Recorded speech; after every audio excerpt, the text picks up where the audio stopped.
আরে মালতী কাকিমা, কি ব্যাপার এরকম সানগ্লাস পরে নায়িকা সেজে রাস্তায় ঘুরে ঘুরে বেড়াচ্ছ? আসলে কি বলতো, আমি রাতারাতি বড় লোক হয়ে যাব। কাল সকালে উঠে দেখবি আমি কোটিপতি হয়ে গেছি। আরে বাস, রাতারাতি কোটিপতি? লটারি টটারি পেয়েছো নাকি?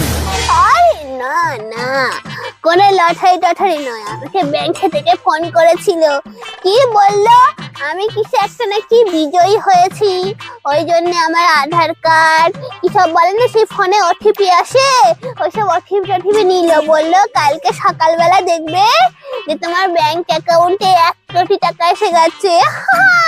এ বাবা, ওরা ওটিপি চাইলো আর তুমি দিয়ে দিলে? কি অবস্থা! ওটা ব্যাংকের লোক নয়, ওটা ফ্রড কল। ওরা কল করে ওরকম লোকের ওটিপি নিয়ে আর সব টাকা তুলে নেয়। কালকে সকালে কোটিপতি তো ছেড়ে দাও, তুমি ভিখারি হয়ে যাবে। কি বলছো?